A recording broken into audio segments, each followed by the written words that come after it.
मंत्री मिथिलेश ठाकुर ने अपना वादा पूरा कर दिया। उन्होंने एथलीट आशा किरण बारला को स्कूटी गिफ्ट कर दी है। दरअसल खेलो इंडिया यूथ गेम्स एवं चौथी एशियन यूथ एथलेटिक्स चैंपियनशिप में गोल्ड जीतने के बाद मंत्री मिथिलेश ठाकुर ने आशा से वादा किया था, जिसे उन्होंने आज पूरा किया है। आशा को नई स्कूटी उपहार में दी है। इस दौरान मंत्री ने कहा कि आपको सम्मानित करते हुए हमें गर्व की अनुभूति हो रही है और आशा को शुभकामनाएं दी। उन्होंने आगे कहा कि आशा किरण बारला पर हम सभी झारखंड वासियों को नाज है। अपनी प्रतिभा से आशा आज देश दुनिया में झारखंड का नाम रोशन कर रही है। उन्होंने यह भी कहा कि हम खिलाड़ियों को हर संभव मदद करने के लिए तैयार हैं, बस वह अच्छा करते जाएं। आज बहुत खुशी का दिन है कि जो हमारे माननीय मुख्यमंत्री की सोच है कि हमारा राज्य जो जाना जाता था सिर्फ खनिज संपदा के लिए और खनिज संपदा का यहाँ दोहन होता था, आज उससे हटकर आज खेल और पर्यटन को हमारे राज्य में माननीय मुख्यमंत्री काफ़ी बढ़ावा दे रहे हैं। अभी पिछले कैबिनेट में ही हम लोगों ने प्रस्ताव लाया है कि जो पहले जो प्रावधान थे उससे बहुत बढ़कर ओलंपिक में जो हमारी बच्चियां जो अगर गोल्ड जीतती है तो 5 करोड़, 3 करोड़, 2 करोड़ ऐसे करके प्रावधान है। और उसी तरह से राष्ट्रीय खेलों में भी बहुत राशि बढ़ाई गई है, पुरस्कार की राशि, और इसका लाभ निश्चित रूप से हमारे राज्य के खिलाड़ियों को मिलेगा और आज के खिलाड़ी इससे उत्साहित होकर बेहतर से बेहतर प्रदर्शन करने का काम करेंगे। और आशा किरण बारला इस राज्य की नाज है, जो एकदम सुदूर ग्रामीण क्षेत्र से आती है, संसाधनों का अभाव है।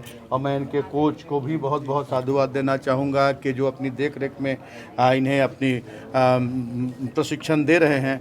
गढ़वा में मैंने कराया था मैराथन प्रतियोगिता और उसमें ये फर्स्ट आई थी और उस समय ही मैंने कहा था कि ये लड़की बहुत आगे बढ़ेगी और आज ये झारखंड का और देश का नाम रोशन कर रही है। अभी यूथ एशियन के 800 मीटर में उसने गोल्ड मेडल प्राप्त किया है और मैंने इससे वचन दिया था कि तुम अच्छे से अच्छा करो, आगे बढ़ो, मैं तुम्हें एक स्कूटी उपलब्ध कराऊंगा। आज स्कूटी के साथ मैंने उपहार दिया है और इसे ये सलाह दी है कि तुम अच्छे से अच्छा प्रदर्शन करो और जहाँ जो कमी होगी मैं व्यक्तिगत रूप से, सरकार तो पूरी तरह से खिलाड़ियों को आगे बढ़ाने में लगी हुई है, मैं व्यक्तिगत रूप से हर तरह की संभव सहायता करने में कोई कसर नहीं छोड़ूंगा। इस दौरान आशा किरण काफी खुश थी, उनकी आंखों में एक अलग चमक थी। उन्होंने मंत्री मिथिलेश ठाकुर का धन्यवाद भी किया, लेकिन इस दौरान उनका दर्द भी झलका है। उन्होंने कहा है कि आज तक उसे सरकार की तरफ से कभी कोई सहयोग नहीं किया गया है। वह बेहद तंगहाली से निकलकर लगातार अपने राज्य और देश का नाम रोशन करने की कोशिश कर रही है, लेकिन सरकार ने कभी उसे कोई कैश इनाम देकर सहयोग नहीं किया है। बता दें कि खेल जीतने के बाद ही मिथिलेश ठाकुर ने आशा किरण से बात की थी। सबसे पहले मैं 2017 में एक इंटर डिस्ट्रिक्ट हो रही थी विशाखापट्टनम में, तो मैं वहाँ दौड़ने गई। तब मैं अपने घर से जाती थी, तब वहाँ पे मेरे को एक ये कोच आशु भटिया मिले जो कि अभी मेरे कोच हैं।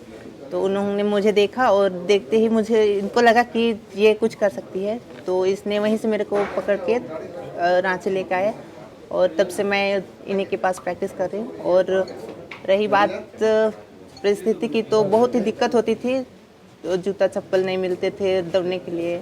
तो पहले तो एक टीचर थे, उन्होंने 1 दिन 2 दिन के लिए दिया था, फिर बाद में जितने भी नेशनल में पार्टिसिपेट करने लगे तो स्पैक्स, अच्छा स्पैक्स उसके लिए ज़रूरत होता है, तो वो सारे मेरे कोच ने खरीद के दिए।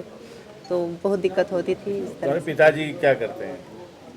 सॉरी मेरे पापा नहीं है जी, बिल्कुल हाँ, अभी तक कोई कैश अवार्ड नहीं मिल पाया है। तो मेरी एक विनती है कि जो भी खिलाड़ी कहीं से भी अगर जीत के आते हैं तो उन्हें उसे कैश अवार्ड मिलना चाहिए, क्योंकि बहुत लोग उसी के भरोसे रहते हैं कि जीत के आए हैं तो वो कुछ मिले तो उससे कुछ हेल्प हो सकती है, तो इसलिए वो प्लेयर लोग को मिलना चाहिए। स्कॉलरशिप भी नहीं मिला है? जी हाँ। कोई मदद नहीं मिली सरकार से? अब तक नहीं मिली है, जो अभी मंत्री जी की तरफ से ये स्कूटी मिली है, तो इसलिए मैं मंत्री जी को बहुत बहुत धन्यवाद देना चाहती हूँ।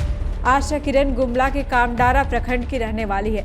आशा नवाडीह गांव में रहती हैं। एथलीट आशा किरण बारला के घर और पूरे गांव में मूलभूत सुविधाओं की कमी है, लेकिन आशा किरण बारला की खेल की दुनिया में बेहतरीन करने के बाद मूलभूत सुविधाएं सरकार की तरफ से प्रदान करने की कवायद शुरू कर दी गई है। उनके गांव में पीने के पानी की व्यवस्था, शौचालय समेत अन्य सुविधाएं नहीं होने की खबर अखबार में छपी थी। इसके बाद जिला प्रशासन ने संज्ञान लेकर गांव में मूलभूत सुविधाएं उपलब्ध कराने की प्रक्रिया शुरू की है। गांव में संपूर्ण विकास के लिए विभिन्न योजनाएं शुरू की गई है। आशा के घर तक पीसीसी पथ का निर्माण कार्य प्रारंभ किया गया है।